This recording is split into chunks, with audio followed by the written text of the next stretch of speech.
Uma aulinha com questões bem específicas de um tema que estatisticamente, com o passar dos anos, vem aumentando consideravelmente. E o bom é que analisando os tipos de questão, a gente percebe que as questões elas se repetem com muita frequência. Essas matérias que nós vamos analisar hoje, elas vêm sendo cobradas absurdamente em qualquer prova discursiva. Ok? Então, mais uma vez, hoje a gente vai se basear nas questões e a gente vai relembrar e aplicar os principais conceitos dentro de cada questãozinha. Lembrando que o nosso tema principal é clonagem e transgênico. Só que a gente não vai se prender apenas a isso. A gente vai se preocupar com esses dois conceitos, que são os mais importantes, só que a gente vai ampliar um pouquinho o nosso horizonte, sempre mais uma vez, baseado na leitura dos enunciados mais recentes que caíram aí ao longo do Brasil. Beleza? Vamos começar? Queridos, questãozinha número 1, acompanha comigo, por favor. Dá uma olhadinha, ó.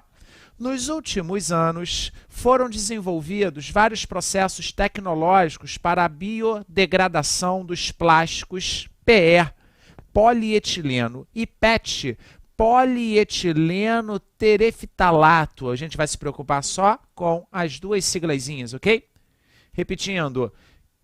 Foram desenvolvidos vários processos tecnológicos para a biodegradação dos plásticos PE e PET, amplamente utilizados na fabricação de embalagens. Em países desenvolvidos, apenas 1/4 total do PE produzido é reciclado. Apenas 1/4 desse plástico é reciclado. O restante é descartado em aterros sanitários, olha que situação, galera, ou queimado por combustão, resultando em enorme ônus ambiental. Lembra de um detalhe importante que a questão já está mostrando para a gente? Não sei se o enunciado vai abordar isso, mas se eu tenho um plástico, que é uma matéria orgânica, um polímero, se ele vai ser queimado, se ele vai entrar em combustão, a gente já tem que pensar num mecanismo clássico de combustão completa. Vai ter liberação de grande quantidade de gás carbônico e, consequentemente, a gente sabe que a combustão ela contribui para o famoso agravamento do efeito estufa, ok? Aumentando a concentração de dióxido de carbono, ou seja, aumentando a concentração de CO2, gás carbônico, aumentando a espessura dos gases estufa e, consequentemente, retendo muito mais calor próximo a gente. Mas se liga que a questão ela não vai abordar esse conceito. Ela só está mostrando no enunciado que seria, de certa forma, muito mais interessante se 100% do plástico que foi descartado fosse reaproveitado, ou seja, mecanismo chamado de reciclagem. Porém, ele fala que apenas 1/4 desse material é reciclado e o resto ele é queimado. Beleza? Acompanha, ó. Em um estudo inicial, verificou-se que lagartas vivas da mariposa Galéria melonella são capazes de reduzir a massa de sacolas plásticas de PE. Queridos, lembre, por favor, ó, eu tenho uma determinada espécie de mariposa que tem esse nome bonito. Perceba que nós temos duas palavras, sendo a primeira letra em maiúsculo, todo o resto, na verdade, minúsculo. Está em itálico as duas palavras, então, mais uma vez, lá na taxonomia, isso aqui é uma definição binomial de espécie. Essa espéciezinha, essas lagartas vivas dessa mariposa, são capazes de reduzir a massa de sacolas plásticas de PE. Posteriormente, lagartas dessa espécie foram maceradas para produzir um extrato líquido que foi então depositado por 10 horas sobre um pedaço de PE. O gráfico abaixo mostra a massa restante por centímetro quadrado de PE na ausência e na presença do extrato após 10 horas. Repetindo, o gráfico abaixo mostra a massa restante por centímetro quadrado de PE na ausência e na presença desse extrato. Perceba que sem extrato, a massa resultante de PE foi de 1 miligrama por centímetro quadrado de plástico. Já na presença do extrato, perceba que caiu de 1 para 0,9 miligramas por centímetro quadrado. Então, ó, o gráfico abaixo mostra a massa restante. Restante do que, queridos? Posteriormente, lagartas dessa espécie foram maceradas, ou seja, elas foram amassadas para produzir um extrato líquido. Esse líquido foi colocado por 10 horas em cima de um pedaço de plástico PE. E observou-se o que aconteceu no gráfico. Então, visualiza, gente. Pegaram o material e colocaram uma mistura em cima.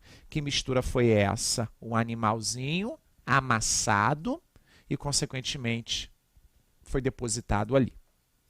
O ato de amassar aquele material, obviamente, matou o animal, porém, as enzimas presentes permaneceram no local. Porque o ato de amassar, eu não tenho a capacidade de destruir uma enzima.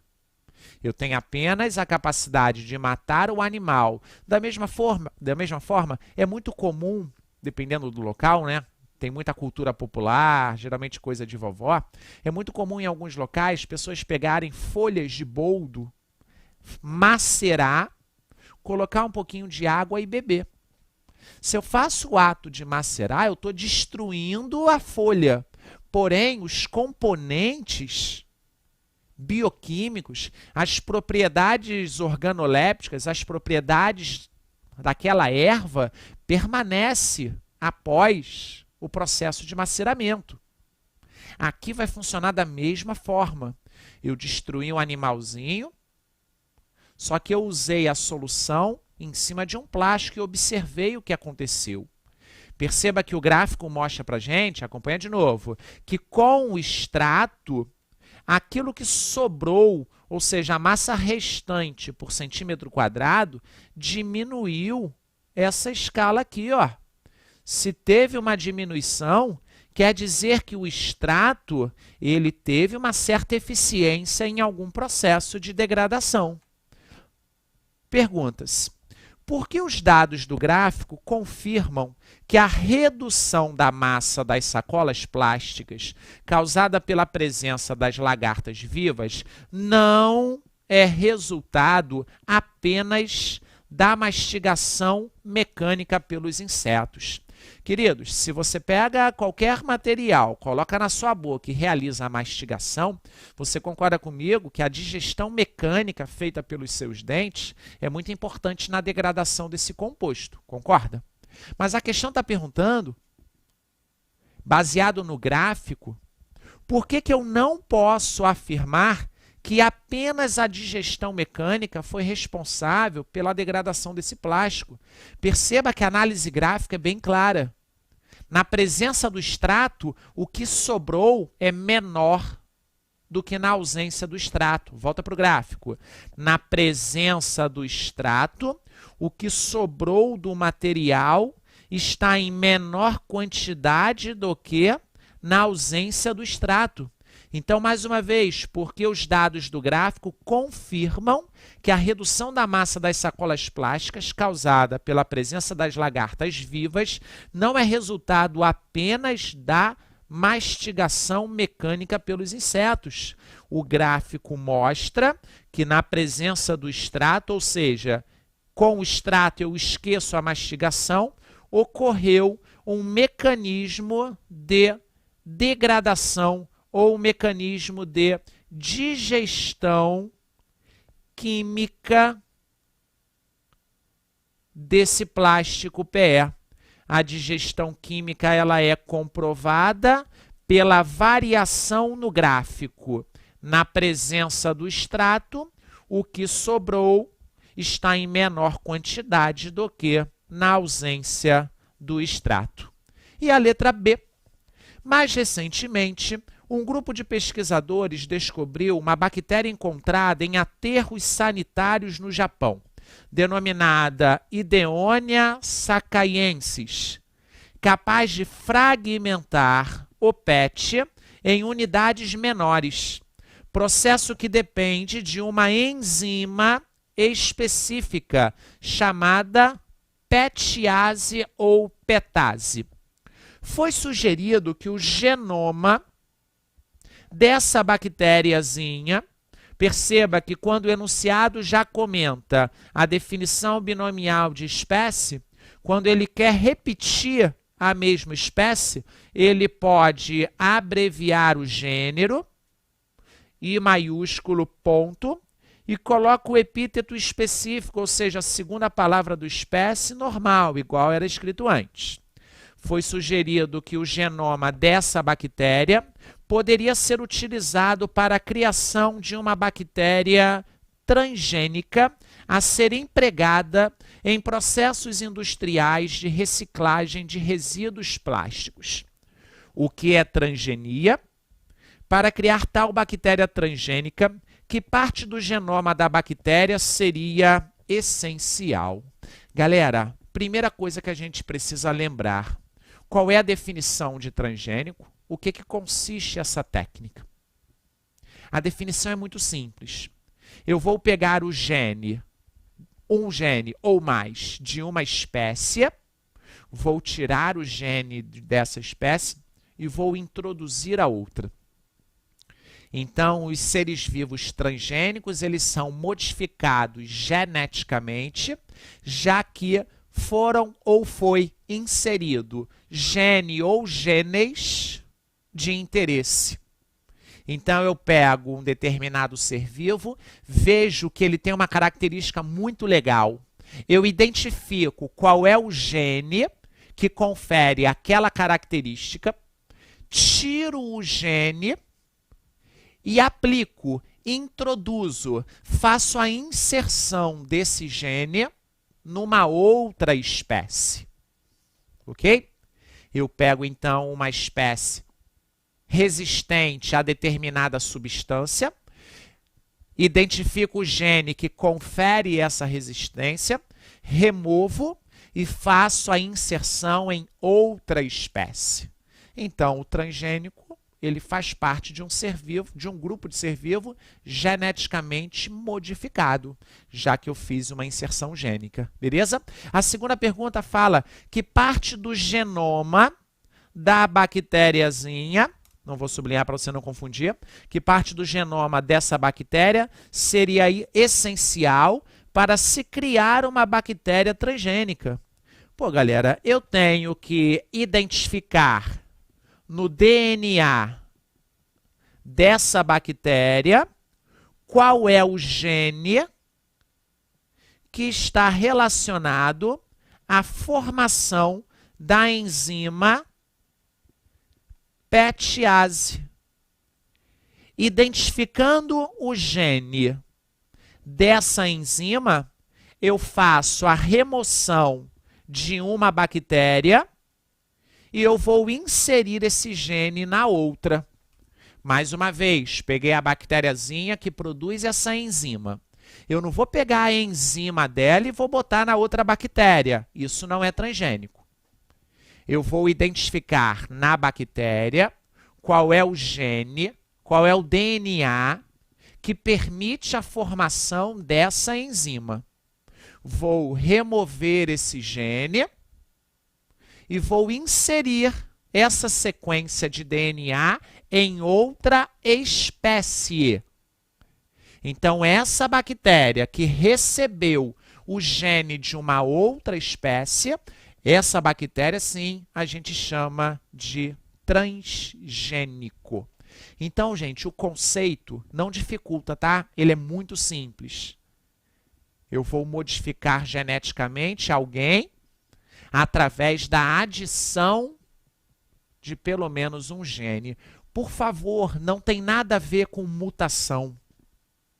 As mutações, elas são aleatórias. Lembre, já comentei com você numa outra aula da Biologia Premium. As mutações podem ser genéticas ou gênicas na sequência dos nucleotídeos. Pode ser uma mutação cromossômica numérica, se eu aumento ou diminuo a quantidade de cromossomos, ou uma mutação cromossômica estrutural, se eu tenho alguma influência na deleção de certos genes. Só que mutações acontecem ao acaso. Se eu estou pensando em transgênico, quer dizer que o ser humano, com a tecnologia, está fazendo essas modificações em benefício próprio, geralmente aumentar o recurso. Lembra que costuma cair bastante modificações genéticas, inserções de genes em vegetais, para aumentar o valor nutritivo, para deixar o vegetal mais forte num determinado ambiente. E aquilo que me preocupa, inserir gene numa determinada planta para fazer com que esse vegetal seja mais resistente aos agrotóxicos. Se o agricultor compra sementes que foram vendidas para ele, afirmando que essas sementes são mais fortes contra o agrotóxico X, o agricultor ele vai comprar uma quantidade muito maior desse agrotóxico e vai despejar na plantação dele. Ou seja, isso pode contribuir para o alimento que chega a gente apresentar uma maior quantidade de agrotóxico. E aí você vai direcionar o teu pensamento para a magnificação trófica. Depois você dá uma lembrada lá na ecologia. Algumas substâncias não biodegradáveis, se elas forem ingeridas, elas vão se acumular nos seres vivos. E como nós fazemos parte do topo da nossa teia alimentar, a tendência com o passar do tempo é que essa substância se acumule na gente. Ok? Então, por favor, toma cuidado com esse detalhe de transgênico. Ele pode ser aplicado de várias formas. Porém, mais uma vez, a técnica básica é o seguinte: pego um gene de uma espécie e faço a inserção desse gene em outra espécie. Belezinha? Então, ó, questão de transgênico, você vai fazer com talento. Você só vai tomar cuidado com o enunciado, porque ele pode tentar te induzir ao erro. E as questões são sempre as mesmas. Beleza? Lembra disso que eu te falei? Você não vai errar, tenho certeza. Vamos lá? Questão número 2.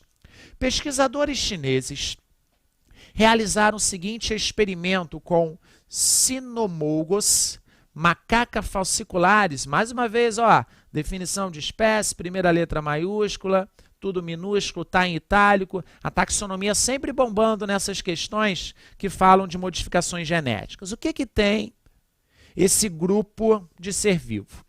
Espécie de macacos do Sudeste Asiático. Olha o que que rolou, ó. Obtiveram fibroblastos, uma célulazinha do tecido conjuntivo propriamente dito, do feto de um macaco, fibroblastos do feto de um macaco, e ao mesmo tempo extraíram óvulos, gametas femininos de uma macaca e retiraram os núcleos desse óvulo. Se retiraram os núcleos, quer dizer que os óvulos são anucleados. O que sobrou foi apenas o conteúdo citoplasmático.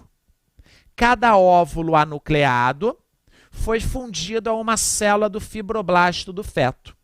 Uma substância foi injetada em cada célula, reconstituída para reprogramar as moléculas de DNA do fibroblasto para retornarem ao estágio embrionário. Os embriões formados foram transferidos para uma macaca, que eu vou chamar aqui, ó, de mãe de aluguel, que gestou os embriões e no fim do processo 2 filhotes nasceram. Então perceba que o enunciado está mostrando para a gente 3 seres vivos distintos. O doador, macaco, doador da célula, doador do óvulo, a macaca, e a mãe de aluguel. E aí nós temos uma imagenzinha e aí eu preciso que você fique muito atento ao esquema, porque é ele que vai responder tudo.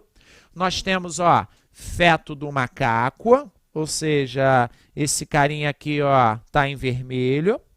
Nós temos lá o gameta feminino da macaca, ou seja, a doadora de óvulos.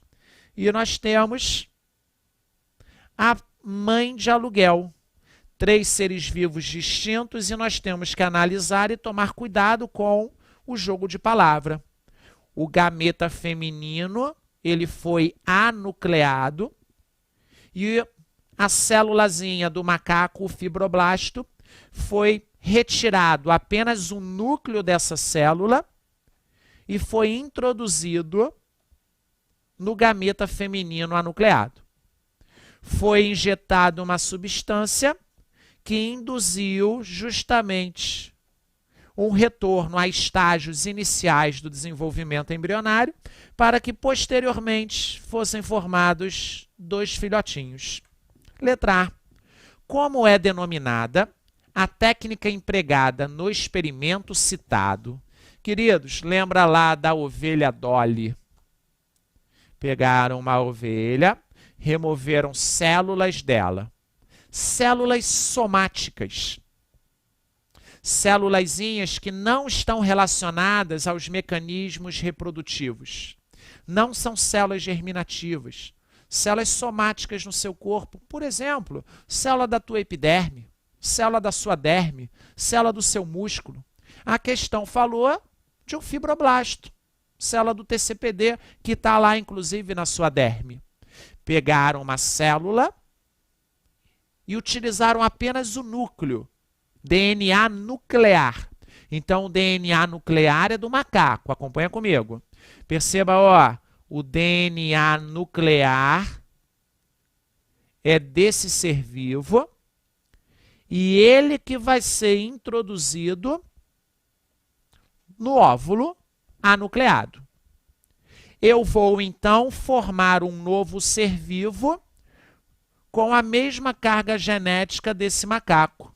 Só que olha que viagem, eu comecei a falar da ovelha Dolly e analisei o desenho de novo. Há um bom tempo atrás, há alguns anos, teoricamente, a primeira ovelha a ser clonada, pegaram célula doadora, pegaram gameta feminino, fizeram a mesma coisa que está no enunciado, só que com ovelha. Usaram o núcleo e usaram o óvulo de seres vivos distintos. Óvulo anucleado, núcleo de outro ser vivo e fizeram essa inserção. Colocaram esse novo ser vivo no estágio embrionário no útero de uma mãe de aluguel. Basta você lembrar que o ser vivo ele vai ter uma carga genética, ele vai ser semelhante a quem ofereceu o DNA nuclear. Volta para a imagem. Esse macaco ofereceu o DNA nuclear que foi introduzido no óvulo.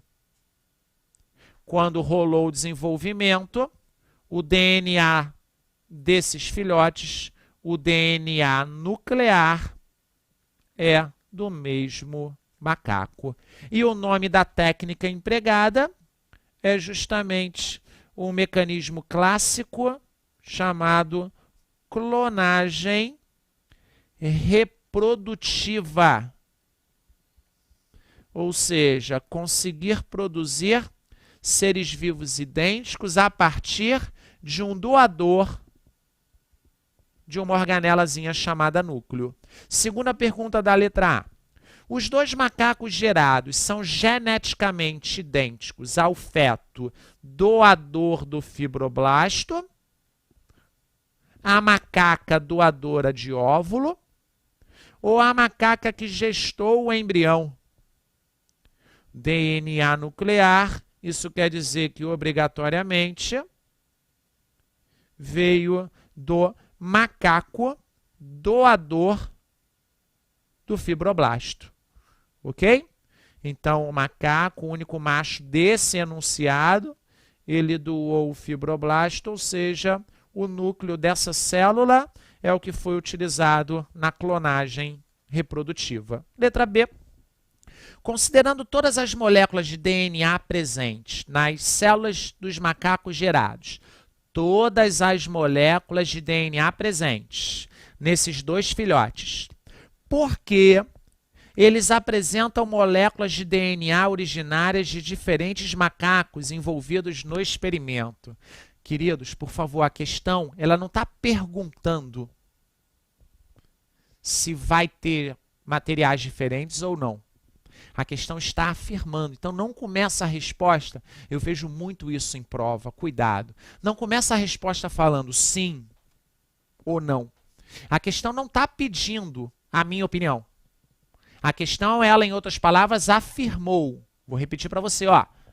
Porque eles, os macacos filhotes, apresentam moléculas de DNA originárias de diferentes macacos envolvidos no experimento. A gente não pode esquecer que, além do DNA nuclear, existe também o famoso DNA mitocondrial. Esse DNA mitocondrial, ele é explicado no momento da fecundação. E aí eu queria que você relembrasse esse detalhe. Se eu pego um gameta feminino, vou colocar ele aqui grandinho, tá? Se eu represento um gameta masculino, vou representar ele bem menor, ainda bem, né? No momento da fecundação, o famoso espermatozoide, o famoso Spitz, ele não vai fecundar o gameta feminino como um todo. Olha o que eu quis dizer, ó. O espermatozoide, ele não vai entrar completamente. Por isso que eu falei, ele não vai fecundar como um todo. Não entenda isso mal, tá? O espermatozoide, ele vai, grosseiramente, oferecer apenas o material genético dele. Então tem lá, ó, o DNA nuclear, tanto do gameta masculino quanto do gameta feminino. DNA nuclear eu representei ele em azul, tudo bem? Esse DNA nuclear está presente no gameta feminino e no gameta masculino. No momento da fecundação, nós vamos ter justamente os dois núcleos se juntando. Um processo chamado de cariogamia ou anfimixia. Repetindo, ó, o gameta masculino ofereceu um núcleo com 23 cromossomos na espécie humana. O gameta feminino também tem um núcleo com 23. Então, ó, um gameta haploide igual a 23 fecundou um gameta haploide igual a 23. Então, eu tenho um núcleo e outro núcleo e eu tenho que fazer o quê? Para ocorrer a formação da primeira célula do zigoto ou célula-ovo. Eu tenho que pegar os dois núcleos e juntá-los. Esse processo de junção de núcleos se chama cariogamia. Cário de carioteca. Então, os dois núcleos se fundem. Gamia de junção, cário de carioteca. Cariogamia ou anfimixia. Lembra que anfi é um prefixo da ideia de duplo, ou seja, os dois núcleos. Mixia dá a ideia de mistura, nesse caso, junção. Cariogamia ou anfimixia. É o processo que sucede, é o processo que vem após a fecundação. E ocorreu essa junção de núcleos, a partir desse momento nós temos a célula ovo ou zigoto. Uma célula diploide, que em condições normais apresenta 46 cromossomos na espécie humana. E essa célula, a partir desse momento, vai começar a se multiplicar, sempre uma divisão do tipo mitose. Uma divisão em que uma célula dá origem a duas idênticas e o organismozinho começa a crescer. Porém, vamos voltar para a questão. Eu não posso esquecer que, além do DNA nuclear, tem o DNA mitocondrial. Vamos olhar no espermatozoide, aonde que as mitocôndrias estão presentes? Eu vou pegar as mitocôndrias de um ser vivo e vou representar aqui em verde. A mitocôndria no ovócito, eu vou representar só uma, mas tem várias mitocôndrias. Eu vou colocar a mitocôndrazinha em verde, tá? E é aquilo, a mitocôndria, como é uma organela membranosa, ela está presente lá no citoplasma do gameta feminino sem problema nenhum. Só que o que importa nesse momento é que a mitocôndria do espermatozoide, ela está presente numa região do espermatozoide que não vai entrar no gameta feminino. As mitocôndrias estão presentes numa região intermediária. O espermatozoide tem três partes: a cabeça, a peça intermediária e a cauda, que é o flagelo. A peça intermediária é o local onde as mitocôndrias estão. A peça intermediária e o flagelo são muito importantes para o espermatozoide chegar ao objetivo. Porém, no momento da fecundação, apenas o núcleo que está dentro da cabeça do Spitz, apenas o núcleo é que vai ser inserido. Ou seja, as mitocôndrias do espermatozoide vão ser descartadas. Elas não vão estar presentes na célula ovo ou zigoto. Por isso que a gente pode afirmar que o DNA mitocondrial é sempre de origem materna. As minhas mitocôndrias têm um material genético idêntico às mitocôndrias de minha mãe, idênticas à mãe dela, à mãe dela. Então, o DNA mitocondrial é sempre passada de mãe para qualquer filho, filhos, ok? Dos dois sexos, não é só para homem. Então, é de mãe para os descendentes. DNA mitocondrial sempre de origem materna. Por isso que esses dois macacos têm dois grupos de DNA, que é justamente o que o enunciado está comentando. O DNA nuclear, proveniente do macaco doador do fibroblasto, e o DNA mitocondrial, proveniente da macaca doadora do gameta feminino. Beleza? Tranquilinho? Daqui a pouco a gente volta.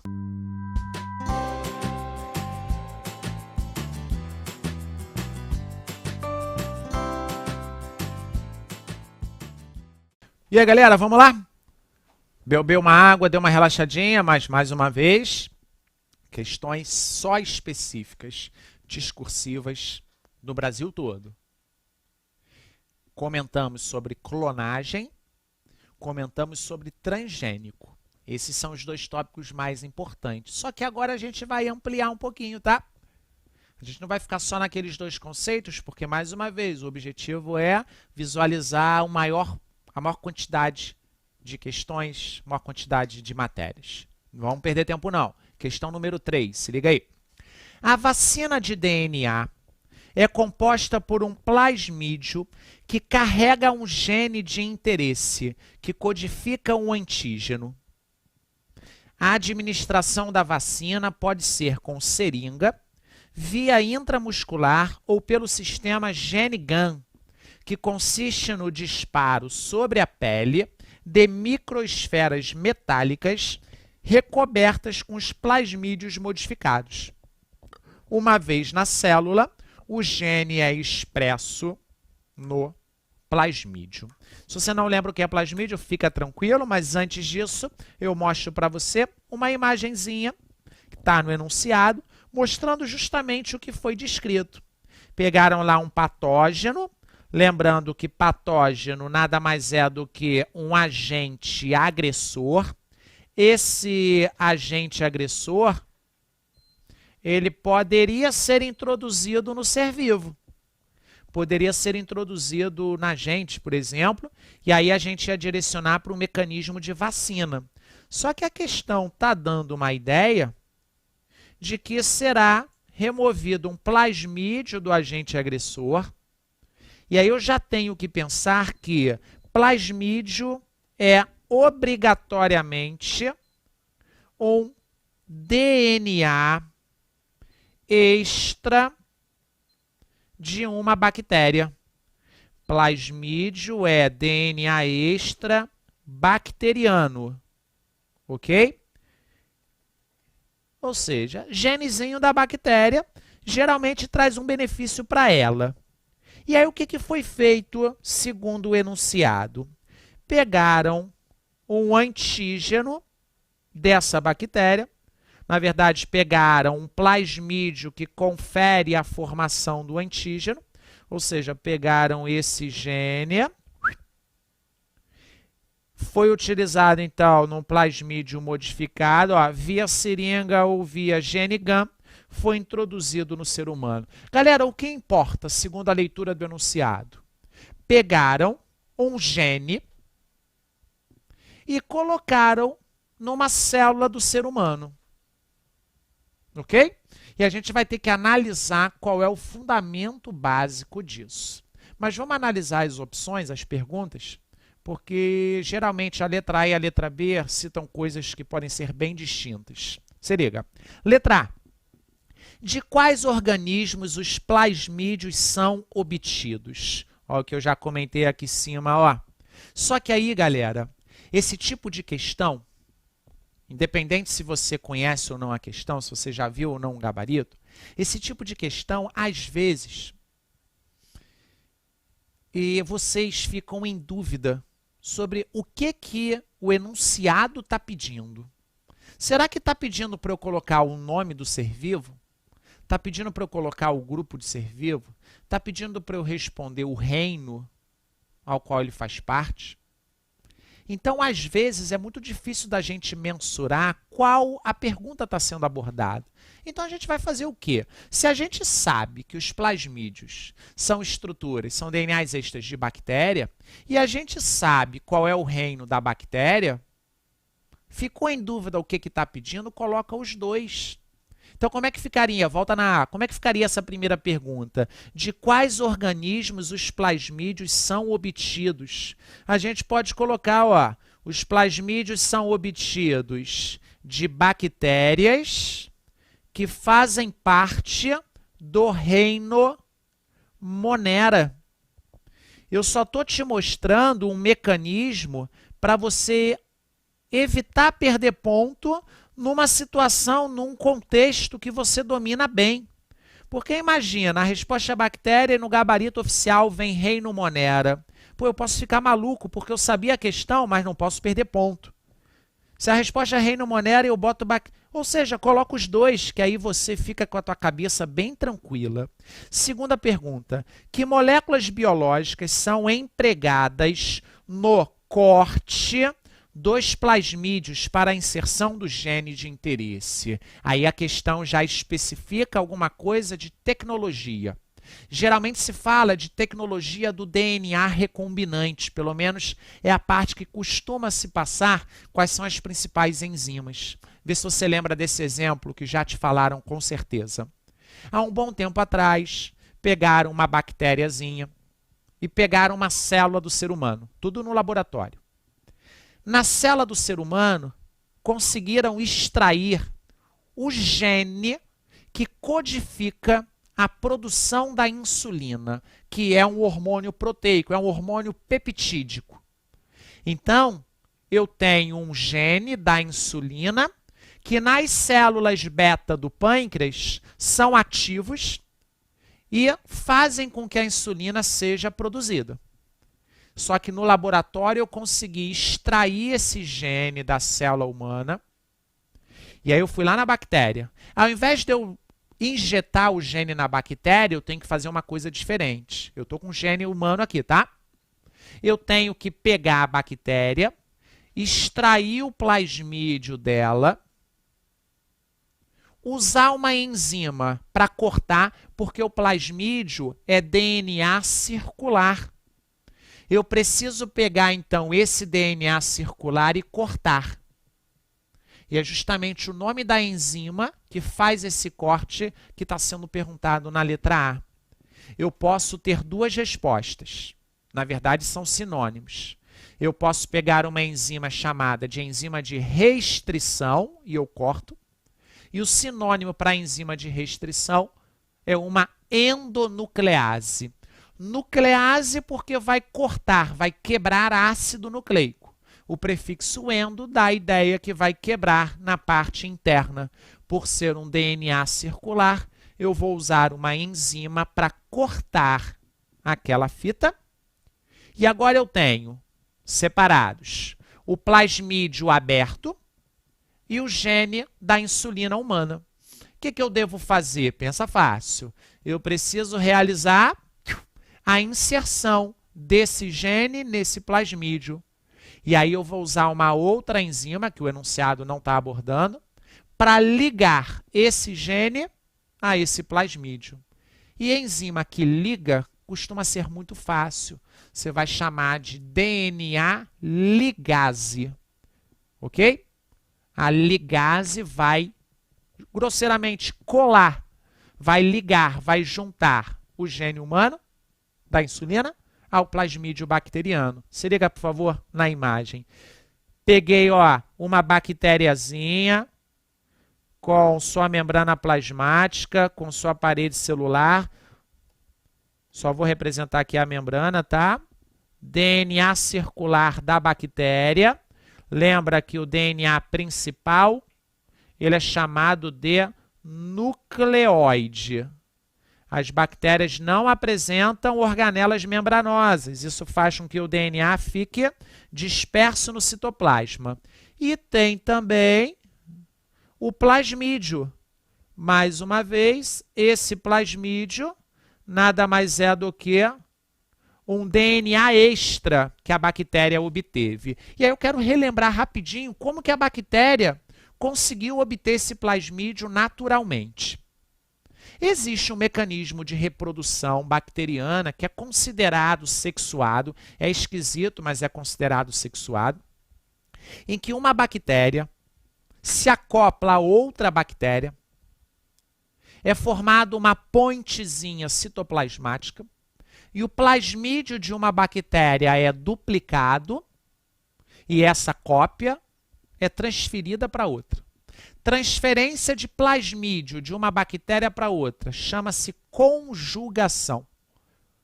Eu aceitando ou não, você concordando ou não, na prova, conjugação é considerado reprodução sexuada, porque confere variabilidade genética, porque promove uma modificação genética na que recebeu apenas. Não forma um novo descendente. Mas aí é uma discussão eterna, depende muito do conceito que você considera a reprodução sexuada. Só que uma outra forma, tão esquisita quanto, de uma bactéria obter um plasmídio, chama-se transformação. Essa é a mais doida para mim.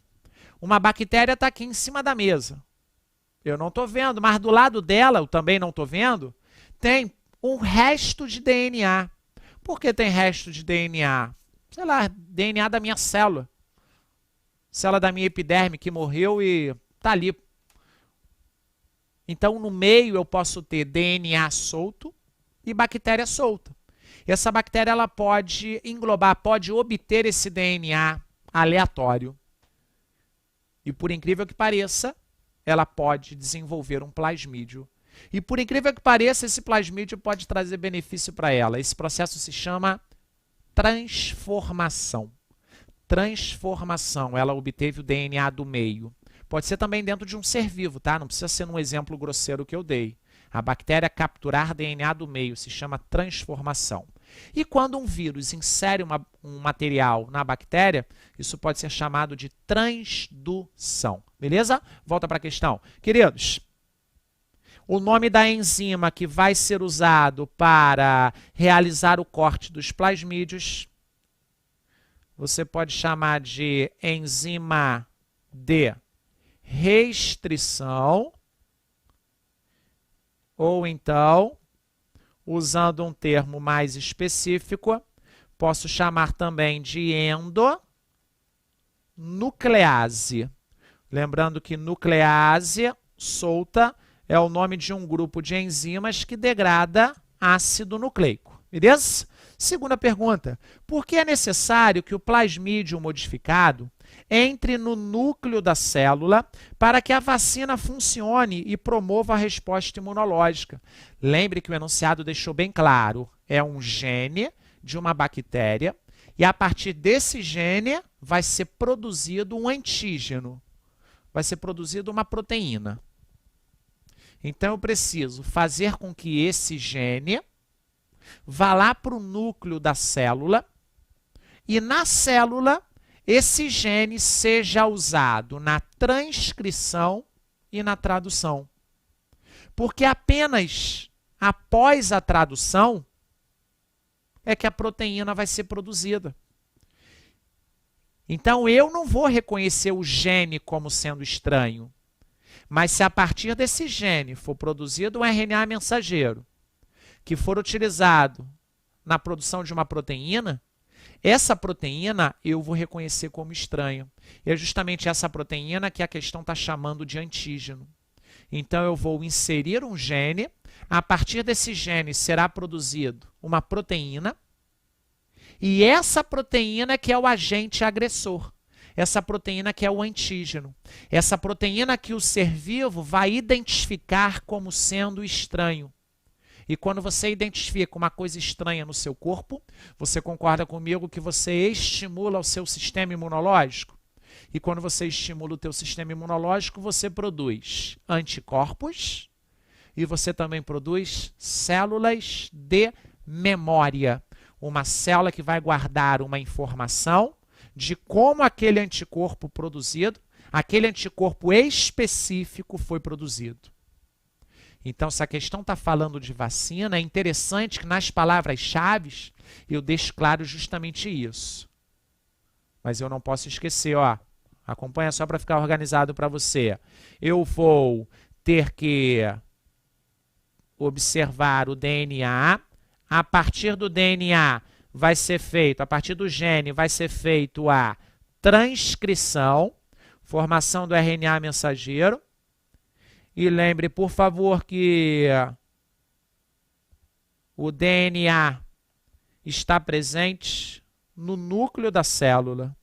Então, o processo de transcrição ocorre dentro do núcleo.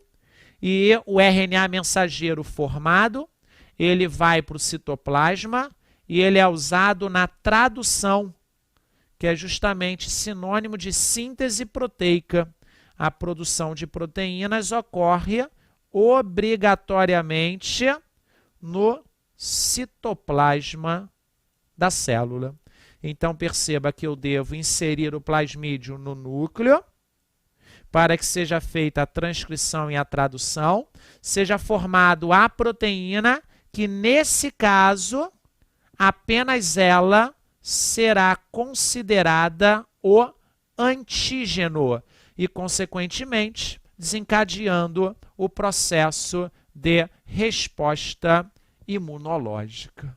Beleza, galera? Uma questãozinha bem ampla que mistura uma série de fatores, ok? Questão número 4. Vamos lá? É provável que eu já tenha comentado contigo hoje justamente o que o enunciado está mostrando. A produção de insulina humana para o tratamento do diabetes pode ser feita inserindo-se em bactérias a sequência de nucleotídeos correspondente à cadeia polipeptídica desse hormônio. A técnica usada é o que eu acabei de comentar, onde se insere no plasmídio o gene humano, chama-se tecnologia do DNA recombinante. Tecnologia do DNA recombinante. Lembrando que é tudo técnica de laboratório. Mas vamos ver o que se pede. Por que é possível sintetizar uma proteína humana a partir de sequência de nucleotídeos específicos humanos, utilizando a maquinária da bactéria? Essa é uma questão muito ampla. Como que eu consigo produzir uma proteína dentro de uma bactéria, proteína humana, usando as coisas dela? Bom, da mesma forma que a sua célula, a bactéria tem material genético. Faz transcrição, produz RNA. Tem ribossomos, fazem tradução, produzem proteínas. Então, eu não estou afirmando que o maquinário, que tudo é idêntico, mas eu estou afirmando que as coisas básicas que são necessárias para se produzir uma proteína, elas são, no mínimo, parecidas. Os ribossomos são diferentes, beleza. Ribossomo da bactéria, da célula procarionte, é 70S. Ribossomo das nossas células, células eucariontes, o ribossomo é 80S. Mas eles produzem proteínas do mesmo jeito. Então a pergunta ela é muito solta. Ó. Por que é possível sintetizar uma proteína humana a partir de sequência de nucleotídeos específica humana, utilizando a maquinária da... Eu tenho que comentar alguma coisa que eu citei na questão anterior. Eu tenho que dizer que a partir de um gene, eu vou formar um RNA mensageiro na transcrição. E esse RNA mensageiro é usado na tradução, com o objetivo de ser produzido uma proteína, ok? Mas existe uma palavra-chave, na verdade não é uma palavra, tá? Quando eu falo palavra é um grupo que não pode faltar no na sua resposta. Dá uma olhadinha, ó. Você tem que afirmar que a genética, ou seja, o ácido nucleico é universal, gente. Se eu estou falando sequência de nucleotídeos, eu tenho que pensar que o material genético, que os ácidos nucleicos, eles têm uma característica, eu não vou especificar DNA porque são outras coisas. Os ácidos nucleicos, ele tem essa característica, o ácido nucleico é universal. Então essa palavra é uma palavra que você pode introduzir na sua resposta. Porque a partir de um gene será produzido um mensageiro. A partir do mensageiro será produzida uma proteína. Usa as palavras transcrição e tradução e diz que o código genético é universal. Porque o código genético ele inclui DNA, RNA e, de certa forma, está intimamente relacionado à produção de proteínas. Ok? Código genético universal. Letra B. Para a produção de insulina, a sequência de nucleotídeos inserida na bactéria pode ser idêntica à do gene humano, contendo introns e exons. Galera, se você não lembra o que é um intron, o que é o exon, primeiro detalhe, já mata a questão. Intron e exon só existem em célula eucarionte. Na bactéria não tem nada disso. Então já tenho que responder que não é possível, porque nas bactérias não existe essa capacidade de intron e exon. Mas o que seria isso? Existe uma coisa que acontece bastante nas células eucariontes, que se chama splicing do RNA. O que é o splicing do RNA? Imagina que eu tenho um gene desse tamanho. E aí eu formo um RNA desse tamanho. Na verdade, eu não formei um RNA, eu formei um pré-RNA. E a partir desse pré-RNA, eu consigo manipular ele. Eu consigo pegar um pré-RNA desse tamanho e transformar ele nisso. E a outra parte? Joguei fora, destruí. Eu posso pegar esse pedaço inteiro e usar essas duas partes e juntá-las. Ah, e a parte intermediária? Joguei fora. E aí que entra o termo intron e exon. O termo intron é aquilo que é descartado. O termo exon é o que vai ser usado na tradução. Ou seja, o exon é o RNA mensageiro de verdade. Então, você consegue fazer esse splicing de RNA. Você consegue remover introns e o que sobrou você chama de exon. E o exon é o que vai ser usado na tradução. As bactérias não conseguem fazer isso. Essa é uma grande diferença que está relacionada a esses dois grupos celulares. Procariontes não consegue remover intron. Eucariontes têm a capacidade de remoção, processo chamado splicing. Só olhei para a letra B de novo. Para a produção de insulina, a sequência de nucleotídeos inserida na bactéria pode ser idêntica à do gene humano, contendo intron e exon? Fala que não, por favor. Deixa claro que as bactérias não realizam o mecanismo de splicing do RNA. Se elas não realizam, eu vou colocar um X, tá? Elas não fazem esse processo. Então, não tem como remover os introns. Então, o pré-RNA formado não vai ser o pré-RNA, vai ser o RNA mensageiro de verdade. Ok? Questão número 5. As figuras representam os resultados de 2 exames de DNA, em que amostras de DNA dos envolvidos são fragmentadas com enzimas específicas e submetidas à eletroforese, gerando um padrão de faixas ou bandas. Questãozinha clássica. A gente consegue, na maior parte dos casos, responder a questão sem dominar o conceito, só olhando para as bandas. Como o enunciado disse, as figuras representam os resultados de 2 exames de DNA em que amostras de DNA dos envolvidos são fragmentadas. Considere essas bandas fragmentos com enzimas específicas, tem lá uma técnica chamada de PCR, e submetidas à eletroforese, gerando um padrão de faixas ou bandas. Situação 1, vamos ver o que se fala. Refere-se a um caso de investigação de paternidade, clássico em prova. O suposto pai deseja saber se a criança é, de fato, seu filho biológico. O que a gente vai ter que fazer aqui, ó? Essa banda da criança, pô, veio da mãe, concorda? A banda de baixo veio do pai. E você vai analisar todas as bandas. As bandas que tem na criança, é interessante que elas estejam presentes ou no pai ou na mãe, concorda? Porque a banda ela não pode brotar do nada. Ela tem que estar pelo menos em um deles. Cuidado que ter banda no pai e não ter na criança, isso não quer dizer nada, isso é super normal.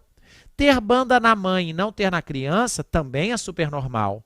Mas o que você tem que se preocupar é todas as bandas que estão na criança só podem ter vindo ou do pai ou da mãe.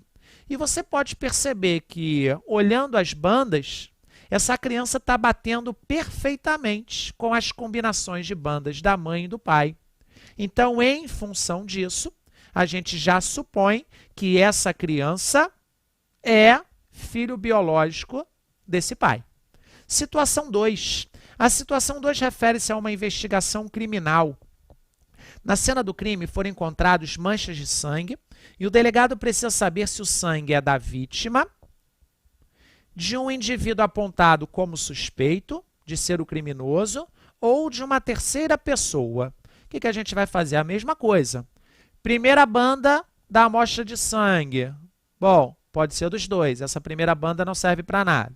Segunda banda. Ih, boa. Terceira banda, e assim sucessivamente. Só que, ó, tem muitas bandas nesse sangue que não estão batendo com os dois. E, galera, pensa fácil. Bom, se eu quero ver se uma amostra de sangue é da pessoa 1, da pessoa 2 ou da pessoa 3, se eu tenho essa amostra, bom, para ser da pessoa 1, o que eu suponho? Se é a mesma genética desse e desse, as bandas têm que ser idênticas. Então, já cheguei à conclusão na situação 2 que o sangue, a amostra de sangue, não é nem da vítima nem do suspeito, é de uma terceira pessoa. Provavelmente a questão já está resolvida. Como? Olhando as bandas, olhando os tracinhos, ok? Vamos ver o que se pede.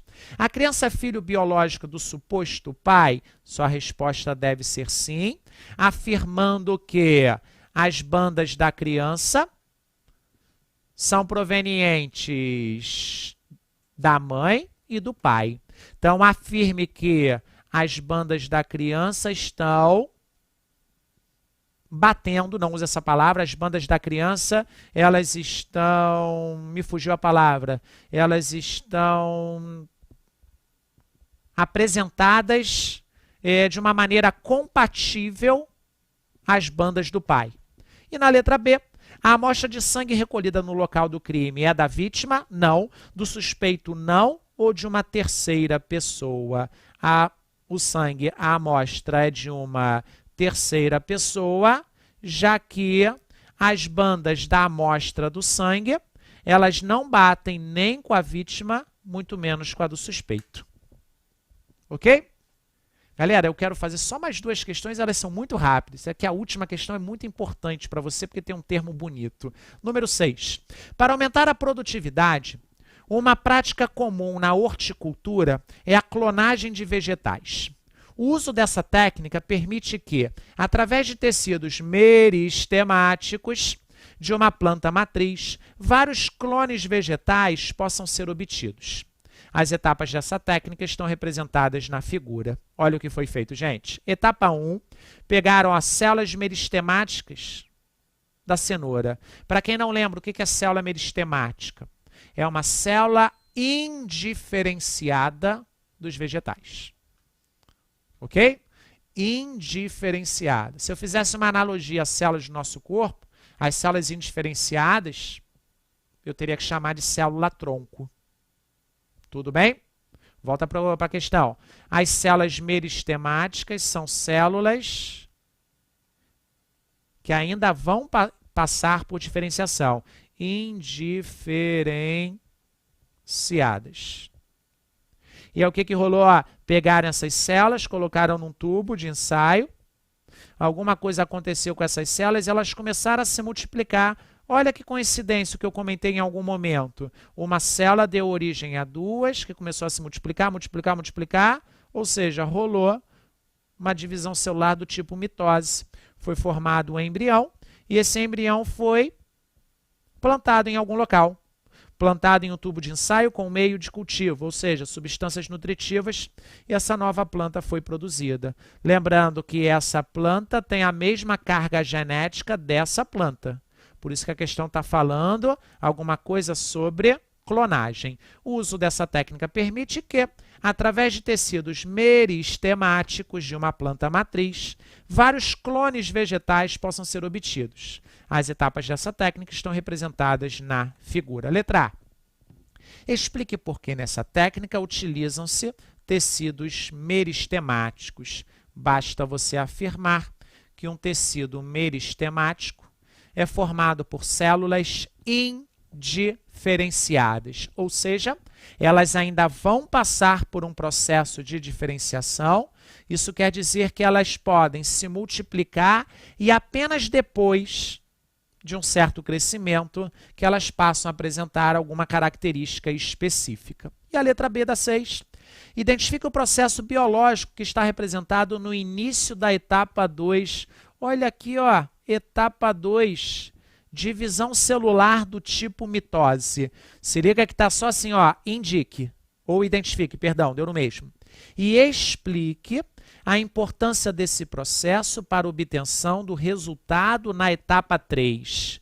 Deixa claro na sua resposta que a mitose tem como objetivo aumentar o número de células. E lembra que essas células são células idênticas, mesmo material genético, e só depois dos processos de diferenciação é que essas estruturas, esses órgãos da planta 3 serão formados. Então, a etapa 3 está mostrando que rolou um crescimento e uma especialização muito intensa de determinadas células. E aí, galera, só para a gente finalizar, como eu disse, eu preciso te mostrar essa questão 7. Ela tem um termo esquisito. Vamos lá, vamos analisar ela com calma. O esquema representado ao lado ilustra os métodos de produção de camundongos com material genético ou celular de um organismo, organismo diferente, para estudos dos efeitos de uma determinada mutação gênica sobre o desenvolvimento inicial. Olha que sinistro. Pegaram aqui, ó, fizeram uma fertilização, ovócito fertilizado, mas olha o que aconteceu. Microinjeção de DNA estranho. Eu injetei um DNA lá no iniciozinho do desenvolvimento. Então, vamos supor que a primeira célula desse ser vivo recebeu um gene. Pô, se eu estou introduzindo um DNA estranho, você concorda comigo que parece ser de uma outra espécie? Então, eu estou desconfiando que eu estou fazendo uma técnica de transgenia. Parece que esse animalzinho vai ser transgênico. Mas vamos com calma. Olhei para a direita. Fiz o mesmo mecanismo, rolou fecundação da mesma forma que aqui. Teve o desenvolvimento embrionário, zigoto, mórula e blástula, também chamada de blastocisto, mas olha o que foi feito. Pegaram células pluripotentes embrionárias, ou seja, um outro ser vivo, e injetaram células nessa fase de blastocisto. E aí o ser vivo cresceu, mas olha que estranho. Aqui a gente observa células com materiais genéticos diferentes. Células, vou generalizar aqui, células com DNA diferentes. Aqui, todas as células desse ser vivo vão ter o mesmo DNA. Eu apenas introduzir gene lá na primeira célulazinha do ser vivo. E aí olha o que se pede. Tais camundongos A e B são denominados respectivamente de... mas é múltipla escolha. Sim, galera, o meu objetivo é te mostrar alguns nomes. Olha a letra A, queridos. Palavra esquisita, quiméricos. O que seria quimérico? O que é quimeria? O que é quimerismo? Abro para você uma definição, só para você ter anotado, tá? O que é o quimerismo? Um ser vivo que vai apresentar duas ou mais populações de células geneticamente distintas, com origem em zigotos diferentes. Olha o esqueminha da direita, gente. Cultura de células pluripotentes embrionárias. Aqui, eu tive em algum momento gameta masculino, gameta feminino, vou chamar de zigoto 1. Aqui eu tenho gameta masculino, gameta feminino, vou chamar de zigoto 2. O zigoto 2 se desenvolveu, formou o blastocisto. O zigoto 1 começou a se multiplicar, pegaram células com uma carga genética 1 e injetaram no blastocisto. Então, dentro desse ser vivo, nós vamos ter células com a carga genética 1 e células com a carga genética 2. Olha que esquisito. Quimerismo, duas ou mais populações de células geneticamente distintas, com origem em zigotos diferentes. Nesse caso, zigoto 1 e zigoto 2. Então, já sei que o B é quimerismo. Com isso, eu já respondia a pergunta. Só que o que significa o termo mosaico, galera? Mosaicismo. Duas ou mais populações de células geneticamente distintas. Bom, até aqui está tudo igual. Com origem do mesmo zigoto. Então, eu já respondi a questão como sendo B, mas vamos pensar para finalizar num caso de mosaicismo. Ser humano, gameta masculino, gameta feminino, tudo normal. 23, 23, fecundou, zigoto perfeito, tá tudo certinho. O zigoto começou a se multiplicar, estava tudo numa boa. Só que aí, em uma célula, a mitose ela foi errada. Ao invés de eu fazer uma anáfase perfeita, eu fiz uma anáfase errada. Ao invés de eu realizar uma perfeita separação das cromátides irmãs, lá na anáfase, ao invés de ocorrer isso, rolou isso aqui, Ou seja, uma célula nessa mitose, uma célula ficou com um cromossomo a mais, uma outra célula ficou com um cromossomo a menos. Eu tenho, então, células normais, todas as outras, e duas células defeituosas, número de cromossomos distintos. O ser vivo que vai continuar se desenvolvendo, ele vai ter 3 grupos celulares: células normais, células com cromossomo a mais, células com cromossomo a menos. Essa pessoa é mosaico. Isso é o mosaicismo. É quando acontece algum tipo de erro durante o desenvolvimento do ser vivo. O zigoto estava perfeito, mas o erro foi no crescimento do ser vivo. E existem síndromes que são mosaicos. Eu queria te mostrar justamente a diferença de mosaicismo para quimerismo, mesmo sendo tópicos muito específicos. Beleza? Qualquer coisa, entre em contato com a gente que a gente responde o mais rápido possível. Grande beijo, grande abraço. Tchau, tchau. Boa noite. Valeu.